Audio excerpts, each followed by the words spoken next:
आज के इस वीडियो में मैं एक सिंपल सा प्रोग्राम बनाने वाला हूं कैलकुलेटर का क्लास एंड ऑब्जेक्ट के थ्रू सी प्लस प्लस में। इससे पहले मैंने एक और कैलकुलेटर के ऊपर प्रोग्राम बनाया था जिसमें मैंने स्विच स्टेटमेंट का यूज़ करा था, लेकिन आज हम बिना स्विच स्टेटमेंट के इस प्रोग्राम को बनाएंगे। तो ये बहुत ही सिंपल है, तो चलिए प्रोग्राम को स्टार्ट करते हैं। तो सबसे पहले आपको हेडर फाइल, क्लास और मेन फंक्शन लिखना होगा, क्योंकि ये सिंटैक्स के पार्ट होते हैं। अगर आप सी प्लस प्लस में क्लास एंड ऑब्जेक्ट के थ्रू एक सिंपल सभी प्रोग्राम बनाएंगे तो आपको इतना लिखना पड़ेगा। तो अभी हमने क्या करा है, सबसे पहले क्लास एंड ऑब्जेक्ट के लिए मैंने क्लास लिखा है।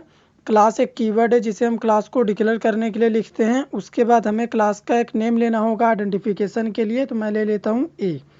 ये बस क्लास का आइडेंटिफिकेशन के लिए नेम है, इसी नेम से हम इस क्लास को ऑब्जेक्ट बनाएंगे। अब हम क्या करेंगे, अपने रिक्वायरमेंट के हिसाब से क्लास में डेटा मेंबर बनाएंगे और उनको फुलफिल करने के लिए मेंबर फंक्शन बनाएंगे। तो सबसे पहले मैं दो नंबर इनपुट कराना चाहता हूं, तो मैं इंटीजर टाइप का दो डेटा मेंबर बना लेता हूं, ए कॉमा बी। इन दो डेटा मेंबर में मैं दो इंटीजर वैल्यू इनपुट कराऊंगा। उसके बाद आपको क्या टास्क परफॉर्म कराना है, एडिशन, सब्ट्रैक्शन, मल्टीप्लिकेशन, तो उन सभी के लिए हम एक यूज़र से चॉइस इनपुट कराएंगे। तो उसके लिए मैं एक ch नाम का वेरिएबल ले रहा हूँ। इसमें मैं क्या करूँगा, दो नंबर इनपुट करने के बाद हमें पूछेगा कि आप क्या कराना चाहते हैं, तो इस वेरिएबल में हम उस चॉइस को इनपुट करेंगे। तो ये डेटा मेंबर प्राइवेट है, तो इन्हें प्राइवेट रहने दीजिए। आप चाहें तो इन्हें पब्लिक भी कर सकते हैं। अब हम पब्लिक एक्सेस स्पेसिफायर यहाँ पे लिख रहे हैं और इस पब्लिक सेक्शन में मैं एक मेंबर फंक्शन बना रहा हूँ, void calculator. Member function calculator को मैंने पब्लिक सेक्शन में इसलिए बनाया क्योंकि ऑब्जेक्ट से हमें इसे कॉल करना होगा। अगर यह प्राइवेट या फिर प्रोटेक्टेड रहेगा तो हम ऑब्जेक्ट से कॉल नहीं कर पाएंगे, इसीलिए मैंने इसे पब्लिक में लिखा। उसके बाद अब हमें क्या करना है, दो नंबर को सबसे पहले इनपुट कराना है। तो मैं सी आउट में मैसेज दे रहा हूँ, एंटर टू नंबर्स। ये मैसेज हमें कब एग्जीक्यूट होगा, जब रन टाइम में हम कोड को रन कराएंगे, तो तब हमें दो नंबर इनपुट करना होगा। तो मैं सी इन यूज़ कर रहा हूँ।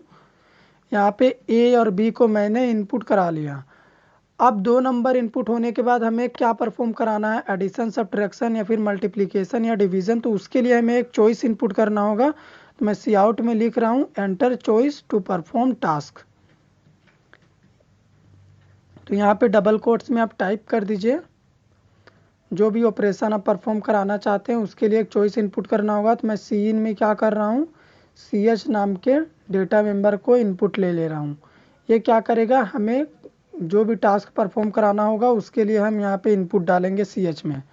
तो दो नंबर इनपुट हो चुका है, चॉइस हमने इनपुट ले लिया है। अब हमें क्या कराना है, हमारे टास्क को परफॉर्म कराना है।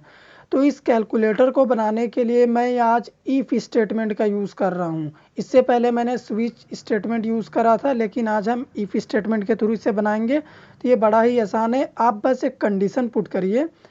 अगर हमारा ch का वैल्यू 1 होता है तो इस कंडीशन में हम क्या करेंगे, ch1 के लिए हम एडिशन परफॉर्म कराएंगे। तो यहाँ पे मैं a और b को ऐड करूँगा। तो यहाँ पे a प्लस बी मैं लिख रहा हूँ और इस रिजल्ट को मैं स्टोर करा देता हूँ एक थर्ड वेरिएबल c में।